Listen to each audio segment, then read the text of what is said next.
आज 1 महीना से 15 दिन से कोई नेता घूम रहे क्षेत्र में, सब जानते हैं, लेकिन कंटिन्यू मैं 12 महीना 36 दिन यानी 13 महीना 6 दिन मैंने क्षेत्र में घुमा है कंटिन्यू, और अब तक मैंने 36 लाख रुपया खर्च कर दिया है।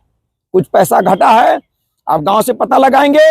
मेरे पास 8 कट्ठा जमीन था, मैंने 6 कट्ठा जमीन बेच दिया है। जब पैसा घटा, जब हमारे छात्र लोग दिल्ली से कभी कभी कम देते, हम सोचे कि मैदान में हम हैं, कहां से पैसा लाएंगे, तो मैंने 6 कट्ठा जमीन बेच दिया और 8 दूर घरारी भी बेचे हैं। अब मेरे पास बचा हुआ है 8 दूर घरारी या 2 कट्ठा जमीन। लेकिन इस जंग में हम फिर भी अभी पीछे नहीं हैं, हमारे नामों की चर्चा चलती है। और सीतामढ़ी में 1300 गांव में मैंने घुमा है, पूरे 1 साल से जम करके भाषण दे रहा हूं, जम करके बोलता हूं। और इस बार सीतामढ़ी से एक गरीब और मजदूर का बेटा चुन करके पार्लियामेंट में अवश्य जाएगा, संसद भवन में अवश्य जाएगा। और सीतामढ़ी के किसानों का जो हक है वो मैं भिखारी की तरह मांग नहीं करूंगा, भारत सरकार से छीन करके लाऊंगा वहां से, और यहाँ के किसानों को मैं दूंगा, यहाँ के छात्रों को ठीक करूंगा, स्कूल को ठीक करूंगा, और हर पंचायत में एक एम्बुलेंस दूंगा। अगर आप चुनाव जीत जाते हैं जी, तो प्रधानमंत्री के रूप में किसे मदद करेंगे? देखिए ये अभी मैं थोड़ा लॉटरी वाली बात है, हम चेक करेंगे। और हमारा सबसे पहला काम होगा कि अगर हम निर्दलीय यहाँ से चुनाव जीते हैं तो जो मतदाता मुझे वोट दिए हैं, जो भाई बंधु वोट दिए हैं, उनसे हम रेफरेंडम कराएंगे, जनमत संग्रह कराएंगे कि किनको हमें समर्थन देना चाहिए, मैं अपनी नहीं। और एक बात और बता,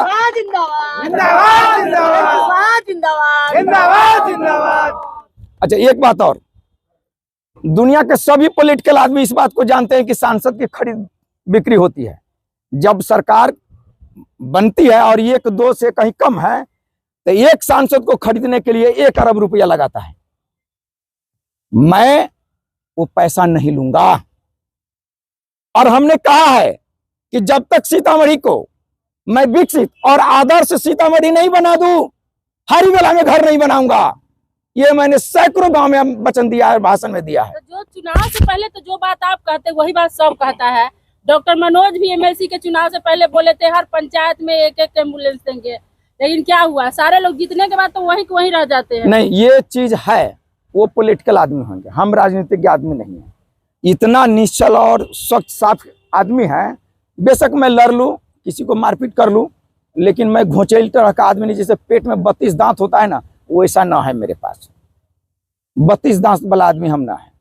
अब 32 जगह पेट में 32 दांत है, हमको भाई साहब ये हाल है, 10 साल का छोटा बच्चा भी मुझे ठक्कर चला जाता है।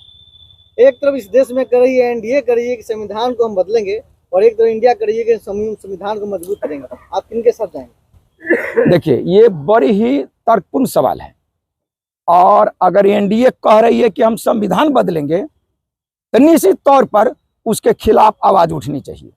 संविधान हमारे देश के परम पवित्र पुस्तक है, उसको हम बदलने नहीं देंगे, और जो बदलने की कोशिश करे उसका समर्थन मैं नहीं करूंगा।